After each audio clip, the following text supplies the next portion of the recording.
You can also now watch Packard Pokes At on Atheism TV at youtube.com/atheismtv and, as always, on youtube.com/Packard Pokes At. Come to the live show and chat with us on Friday nights at 9 p.m. Central Time on vonlive.tv/Packard Pokes At. See you there! Do you really like Packard Pokes At and want to promote the show? Then go to cafepress.com/Packard Pokes At. There are hundreds of items available, including hats, shirts, hoodies, and so much more. Every purchase from cafepress.com/Packard Pokes At helps support the show. Your Packard Pokes At coffee mug is waiting for you. Do you want to stream Packard Pokes At on your iPhone or BlackBerry? Download Stitcher free today at Stitcher.com. Stitcher Smart Radio, the smarter way to listen to radio. You're on in 3, 2, 1. This is Packard Pokes At, and I'm poking at your news. Good evening, everyone. Welcome to another fine edition of Packard Pokes At. I am your immutable and unmutable host, Packard Sonic, and joining us tonight from the far, far northern coast of the Great Peninsula, which known as Upper Michigan, or Michigan anyway, is Dave. You're damned. Greetings, Earthlings. Yes, Michigan sometimes is a whole other planet. I've been there. And join us from the far west coast is Practical Magic. Hey there! All right, well, we'll work on that. Well, tonight we're going to have our short show, so let's get going on that right now. Building a better future, science and technology. If you've ever had a heart. No, actually, you probably had a heart. If I only had a heart. If I only had a heart. The scientists have been working for a long time to try to build an artificial heart. Back in the early 80s, they came up with an artificial heart. The patient who had it implanted, he lasted, I think, 2-3 days at most, maybe a month. It's been a long time since I actually thought about that. That happened when I was a kid. Now they're reintroducing the heart again, well, a new model of it anyway. But what's interesting about this particular design is they are grafting not the plastic heart right to the muscle tissue of the human. They've actually grafted into cow tissue, at which the cow tissue will be grafted into the human tissue. They've fixed the tissue so this way it doesn't interact with the person or whoever's getting it. It's basically sterile and it's inert, basically, so there will be no medical complications. Personally, I think the reason why they did this, because pigs are a little bit closer to us. As far as some organ transplants that can be done. But I think the reason why they did that is because the pigs' hearts are too compatible, and they may actually cause some kind of chemical imbalance, maybe. I don't know. But at least that's my thoughts on there. Dave, your thoughts? Yeah, I have no idea why they didn't use pigs. Neither do I, but I think that's my guess. We'll get one on the phone. Let's get one on the phone right now and ask him. Yeah, right. So the reason that my understanding that they are using this sort of this bovine material within the artificial heart is that it helps from clotting problems. Yes. In the past, with all the artificial hearts that they've done, they've had a lot of problems with clotting, and this takes away the need for anticoagulation medication. Yes, which can be dangerous. Get too much in there, and you just can't. If everything starts bleeding, nothing seals properly. Right, exactly. Well, you don't want to get a new heart that is clotting your blood. Right. But the new heart that they're testing is, it's set for human trials now. They actually have not put it in any humans yet. Yeah, it's taking place over in France, if I'm not mistaken. It is in 4 different countries. I'm trying to figure out where they are. I know one is Saudi Arabia. Oh, I'm sorry, my mistake. It says Belgium, Poland, Saudi Arabia, and Slovenia. Right, and I'm sorry. In France, it says where the device is not yet cleared for human implantation. Right, France is where it's being developed, but it's actually not cleared for human trials yet. Right, and they've requested for more animal tests. And they said those tests are coming, right? You have anything else you want to add on that? I just think that it's awesome. With the shortage of hearts and organs that we have, it's really, we get about 200,000 different hearts per year, and we have much greater need for them. So this sort of technology is certainly going to be able to save lives in the future. Absolutely. And since they're hoping that maybe this heart will last up to 5 years or 15 years. It's been 15 years in development, but they're hoping that maybe it'll last up to 5 years. Their goal is to have it last 5 years. Yes. In 5 years, adding 5 years to a life is something. It's yeah, significant. and the typical wait time on a heart transplant is roughly in that ballpark, if I'm not mistaken. Sure. Connie, your thoughts? As I was doing the research, it says there's between 100 and 150,000 people in the U.S. alone that need a replacement heart, but there are only about 2,000 hearts available every year, and obviously a better transplant is an actual human heart. Oh, yes. So, yeah, this is really going to be great. It's not going to be ready for Europe anywhere before the end of 2014, and if they can get it approved and going there, then they'll start the trials here in the USA for the hearts. My father had heart disease and circulatory problems, and so it's an important thing to be solving. And even 5 years, I mean, although the Carmat heart will be costing in and around $200,000. Yes, yeah. That was like, oh. But it's still very exciting. Oh, yes, absolutely. You know, it's interesting that they said the valves that they're using are actually they're using cow tissue for the artificial valves, which they said they use anyway when they use artificial valves alone. It's just it's cow tissue apparently. So it makes you wonder if they'll start avoiding hamburgers at this point because they'll think it might be mom. I don't know.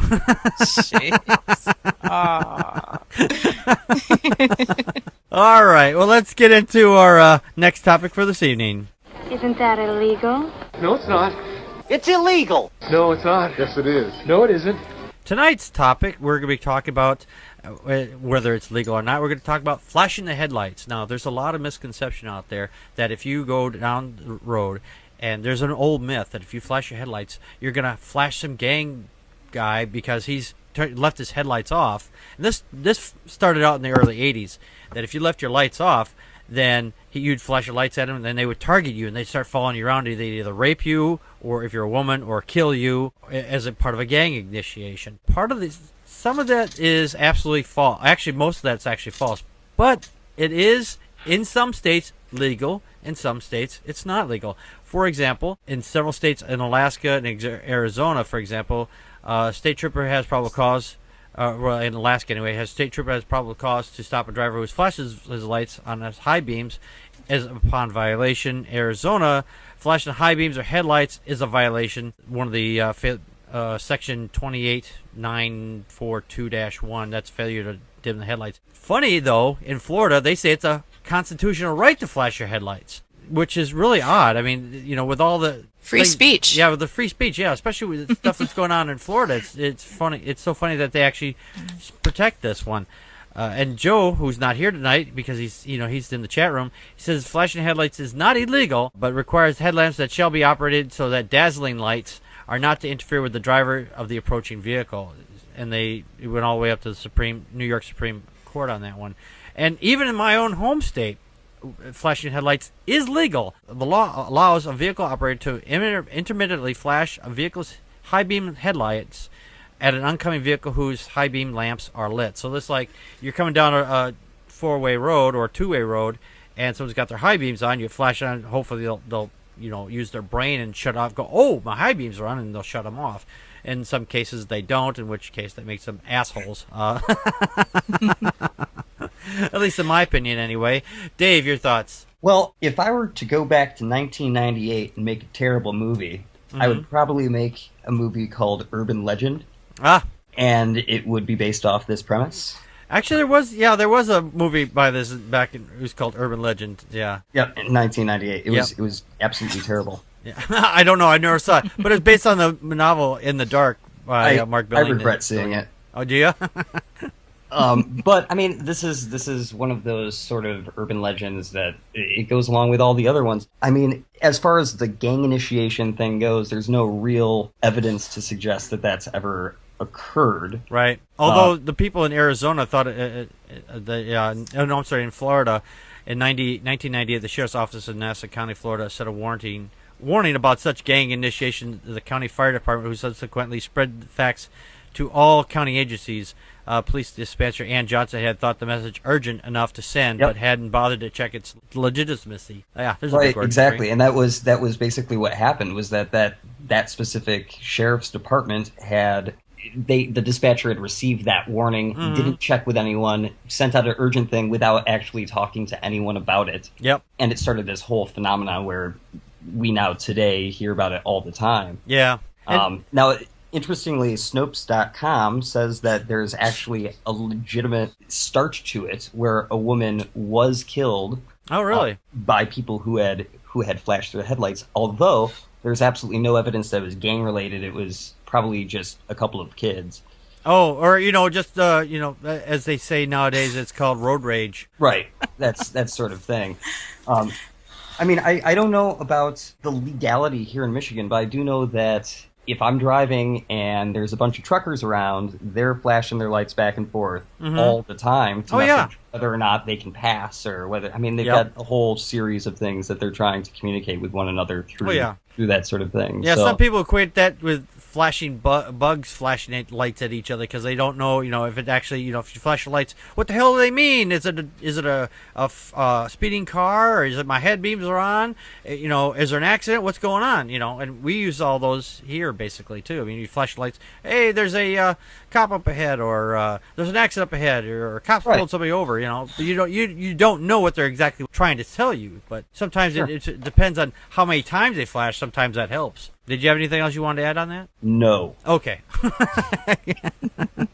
Connie, your thoughts? Oh, well, just when I was researching this, I thought it was interesting that the urban legend, according to Wikipedia, says it originated in Montana, and specifically it was a rumor about the Hells Angels initiation. Yeah, that's This was supposed to be how they did that. And then in '84, that spread to Eugene, Oregon, where it morphed into being Latino and black gangs targeting whites, and resurfaced in '93, spread via fax and email, blamed on Blood Initiation Weekend. Yep. And in '94, the other police department in '93, there was a San Diego police department issuing actual warnings because they mistook it for fake ones. Yeah, and it's really strange. Actually, for myself, flashing your headlights is a really effective way, too, when I want to let a trucker know that they can pull over in front of me. My husband taught me that. Yeah. Just go ahead and just flash them, and they know to pull over. Yeah, and there are some states, unfortunately, that, that no matter what, if you flash your lights... I live in one. Oh, do you? It's a $124 fine. Yeah, that's bullshit. In Washington State, so... Yeah. Yeah, it says here, high beams illegal. Washington prohibits flashing one's high beams within 400 feet of another vehicle for any reason. So, yeah, just be careful which state you're in. In some cases, it's not illegal. In some cases, it is. It's just one of those little myths that's out there floating around that, people just don't know about and they don't have a whole lot of information on. So there were only about 6 of them that did. Yeah. I mean, so there's a lot of states. It's 6 out of 50. Not bad odds. No. So, but, check your local statutes. But there'll be a link at packardpokes@wordpress.com where they show all these states. And maybe if your state's one of them, well, then you'll know what you can and can't do. Okay, well, let's get on to our next topic for this evening. No sex, no drugs, no wine, no women, no fun, no sin, no you, no wonder it's dark. On tonight's topic, we're going to be talking about death. Well, sort of. We're going to be talking about poisonous death. Now, in the Bible, in Mark 16:18, it says, "They will pick up snakes with their hands, and when they drink deadly poison, it will not hurt them at all. They will place their hands on sick people, and they will get well." Well, of course, that's from the New International Version of the Bible. But really, you think that you can, just because of your belief, you can drink poison? There's been some discussion on this, that this passage might be fake and was added in later on. But the fact that it's there, I like to challenge some Christians on this and say, okay, do you believe you have enough faith, to believe in your God and everything? For you have the best faith or whatever? I would say, if I had some, I'd say, all right, I'm going to give you this bleach. It's poisonous. Drink up. Let's see how well your faith is, and let's see how well they actually believe. if I don't have any poisonous snakes, but if I might get a little rubber one and keep it in my pocket and say, here's a poisonous snake, So we're going to get ready to we're going to start the timer here. And Connie, you're going to go first. And there's the timer. And your timer starts now. Well, first thing I have to say about this is it is corroborated by another section in Luke 10:18 through 19, where Jesus is talking to a bunch of disciples. Evidently he had like 70. And he says he has given them power over serpents and scorpions. Mm-hmm. And some places try to say that's an analogy of demons. But what I don't understand is this: how they can say, well, this section of the Bible is or is not included. Right. And I don't see. Well, first of all, and I guess I don't see why this should be a proof of anything of God. And I don't know why the Bible, if it's an inspired word of God, why this is still included. Right. When people were when they were putting together the Bible as we know it today, why did they include it? Right. So no, it's not a perfect document. Oh, and for no, myself, not, that's yeah, definitely not. So no, I don't even see why that's in there. And honestly, if that is proof, then why is? I'm sure there must have been Christians down through the years who've been poisoned or who've been bitten by snakes and died. Oh yeah, actually, did they not have enough faith? Yeah, So. There's actually not too long ago, as I think it's last year, there was a guy he was a Pentecostal preacher, and he got bit by a rattlesnake that he was handling. He'd been claimed he'd been bitten several other times before. So what they did was, you need to lay down. They let him lay down, and then he wasn't getting any better. They were praying over him, and by the time they finally called an ambulance, he basically had died. And the ironic thing about that is, his father, who was also a preacher, a Pentecostal preacher, had died exactly the same way. Irony, I should have gone out and given him his Darwin Award right away. So, I mean, don't be handling snakes, people. You're not gonna. I don't care what you believe. I saw this great video of what rattler venom does to human blood. It basically turns it into Jello. It's really interesting, but I mean, it's scary as hell too. Dave, your thoughts?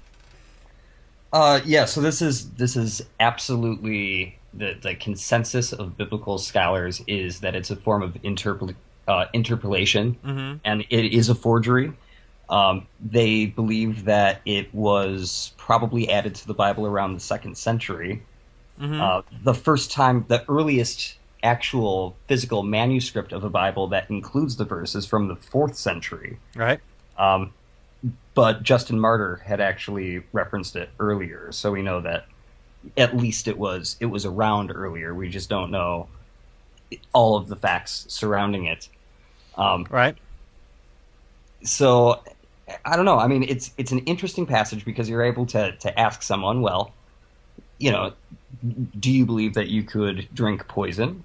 Mm-hmm. And they can either say, well, yes or no, or they could call you out and say, well, that's a forgery and it's never meant to be that way. And then you can point out the fact that their doctrine is absolutely imperfect. There's not forgeries in the Bible. Come on now. Of course not. And if there's one that's known, there's probably other ones that aren't known. Oh yeah, absolutely. Reasonable to assume. Yes. Go on. More. More. More. Give me more. Give me more. Yeah. So they really don't know what happened because it appears that the author of Mark kind of stopped at 16:8. Really. And that everything 9 through 20 is all interpolation. Really? So they think that maybe the codex lost a page at the end and someone was trying to fill it in. Oh. And that he actually had written more. Basically this edition is just it's not it may be a forgery obviously, but I mean it's clearly a forgery and scholars all have a consensus that it is. However, what the real question is did Mark, or the author of Mark rather, stop there and just have a really crappy ending? Because that's the and then Jesus went out for pizza and he took a nap. That's the end of the book of Mark right there. Yeah. You know, so either he really sucked at writing endings, or he did write more, and it was just lost and never included, and or it was just really crappy, and someone said, this is shit. Let's take it out and put something else in. It makes it sound more spooky wooky. Yeah, absolutely. I mean, and it certainly seems, as Practical Magic had pointed out, that it is corroborated through other parts of the Bible. So someone could very easily have sat down and said, well, I'm just going to kind of look through the rest of it and add some stuff in for filler, and here we go. Yeah, there you go. And the thing is, though, most of the people I've talked to that I know are Christian, out in the the real world, they've never read their Bible. So either that, or they just don't study it, like the way we do exactly, and or many atheists will study the Bible for that matter. So they'll just go, oh yeah, well it says that in there, and then they'll actually believe it. And I personally, I want to put them to the test. And it's like, hey, come on, here's the poison. Let's see ya. But and if they actually started to reach out for it, I'd say, no, what the hell are you doing? Are you crazy? Unless they, but I real quick question, because in our last minute here, if you actually handed someone poison because they believed it, that they could drink it and they wouldn't be killed, do you think that you'd be culpable for their death or contributing to their death? Oh.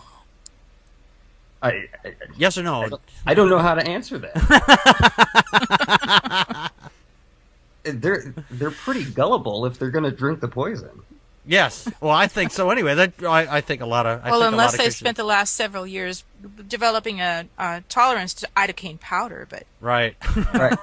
Yeah. I remember hearing about some king who had he had taken small doses of poison every day, and because his wife was always trying to poison him, so he actually built up a tolerance to many of the poisons she was trying to murder him with. So, but that was many years ago.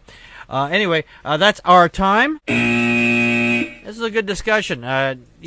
People out there, if you're going to drink poison, make it alcohol, because, that's the best poison out there. And you know what? You'll actually live. So most of the time, yeah. Well, just don't overdo it. So when they say pick your poison, don't pick arsenic, because you're going to survive that. Okay, let's get on to our next topic for this evening. Fly me to the moon, let me play among the stars, let me see what spring is like on Jupiter and Mars. Tonight's Did You Know They Were an Atheist? Is Gene Wilder. Gene Wilder is, it says here, it came from the book of, in the Book of Stars of David. Prominent Jews talk about being Jewish by Abigail Progbin. Wilder states, well, I'm a Jewish Buddhist atheist, I guess. And he says he was Jewish in descent and a godless Buddhist. So, and that's in a book that came out in 2005. He's in a lot of movies. I think he's very funny. Some of his better work, I think, is like the one where he's in prison with what's that guy's name? Richard Pryor. Richard Pryor, thank you, Richard Pryor. Stir Crazy. Yeah, yes. That was a good one. He's keeping everybody off center in the whole movie, and Blazing Saddles and Young Frankenstein and a myriad of other videos out there that he's been in. I can't name them all, but he is a very, very funny man, and the fact that he's an atheist on top of it, I think that's pretty cool. Dave, your thoughts? I love condescending Wonka memes. Oh, yes. The condescending Wonka names, yeah. And they're absolutely brilliant. And, yes. And the fact that it's Gene Wilder as Willy Wonka, just brilliant. Yes. So that's my thought. No. No, I mean, he was also interviewed on Inside the Actors Studio in 1998, and he was asked basically if he could describe what heaven is, and his response was, well, I don't know if heaven exists, and then immediately added that he thinks of his everyday life as heaven, which I think is a nice sentimental thought. Yes. Coming from a very, very funny man. Yeah, I mean, that's about my thoughts on Gene Wilder being an atheist. I mean, he was basically a secular Buddhist. Yeah. And he was Jewish by his nationality, but Right. you can be both Jewish as a nationality and be an atheist. Oh yeah, there's a lot of people who are Jewish. They say they're atheists too. Yep. So Absolutely. I mean that's actually fairly common. So I'm an atheist, but I'm Jewish. And it's like I'm a Jewish atheist. I was like, oh, Right. okay, that's cool. Because they use the Jewish part to be a cultural definition of who they were and are. Basically, it's like saying I'm Caucasian or Asian or whatever. So Yeah, absolutely. yeah, Connie, your thoughts? I absolutely love Gene Wilder. First time I ever saw him in anything that I knew about, I saw him in Young Frankenstein. Mm-hmm. And I later went back and watched Blazing Saddles when I was a little bit older. But he's just so funny. Actually, I like Johnny Depp as Willy Wonka, but I prefer Gene Wilder as Willy Wonka. I didn't like anything else, really. The kid they had playing Charlie. He was a bit of a snot. One of my favorite parts of his story, he became interested in acting at the age of 8, and that was when his mother had developed rheumatic fever, and the doctor told Gene to make her laugh. Really? Then he wasn't Gene Wilder yet. He was Jerome Siberman, but and he's from Wisconsin, like you. Really? Well, that I did not know. I didn't see that on there. Oh, and he fences. He does? One of the things he Well, learned. I got a hot watch here I need done. No, I'm just Touche. Wrong kind of fencing. Very thoughtful man. I was really impressed just reading this biography of him on Wikipedia, and made me want to go out and get a book about him and watch more about him. My favorite part of Young Frankenstein is that when they're out trying to get the body, and he's out there with Igor. He's like, how could this get any worse? Or this can get any worse? Like, he goes, how? It could be raining. So that was a perfect movie. It was. Loved that movie. That was. The timing on it was excellent, It was his idea, too. Was it? I didn't know that. He was the original script writer. He tried to get Mel Brooks to get in on it, and eventually Mel Brooks did. But, yeah, it was his idea. Yeah, I'm glad that Mel Brooks said took a chance on it. Yeah, and produced it. Yes, it was a brilliant movie. If you've not seen Young Frankenstein, you are missing out. So go out and go rent it, or download it or watch it on Netflix or something. So, but anyway, we need to get going. I want to thank everybody for coming, and if you want to get in contact with us, we're going to tell you how to do that right now. Would you like to contact us? Your host, Packard Sonic, and his very honored and crazy co-hosts, with occasional guest hosts, enjoy your comments or suggestions. You can reach us 28 hours a day, 8 days a week on A Can on a String, Smoke Signals, Star Trek Communicator. Those may not work, but you can contact us on Twitter as Packard Pokes At, and by email at packardpokesat@gmail.com. You can also listen and join in the conversation live Friday nights at 9 p.m. Central Time on vaughnlive.tv/PackardPokesAt. You can find past shows on iTunes, YouTube, Mixler Radio, and Stitcher Radio. Help us out by rating, commenting, subscribing, retweeting, and reposting the show wherever you can. Click the like button on Facebook/PackardPokesAt to join in the conversation. Would you like to help keep the show running and pick up some awesome Packard Pokes At merchandise? Visit cafepress.com/PackardPokesAt today and buy hats, shirts, or one of over 300 other items that are also available. Visit packardpokesat.wordpress.com for links to the news articles covered tonight and more information on this or other episodes. We hope you enjoy the show. Thanks for listening and your support. And that's a wonderful job that Joe did there, doesn't he? If he's talking any faster, I have to put a safety belt on my chair. But no, that was actually quite good. But anyway, I want to thank everybody for coming. Also, before I forget, I've been forgetting to talk about this for the last 2 or 3 shows. Go to facebook.com/PackardPokesAt. Go to your local church, synagogue, or whatever, and give them the bird. And take a picture of your hand giving a religious symbol or the church or, whatever it is, the bird.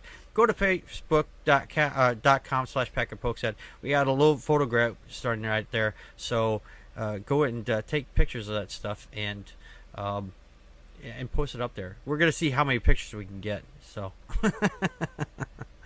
I want to thank everybody for coming and joining to this for our short show tonight. And we'll be back again next week with a longer show. For now, this has been Packard Pokes At. We just poked at your news. And that's a wrap.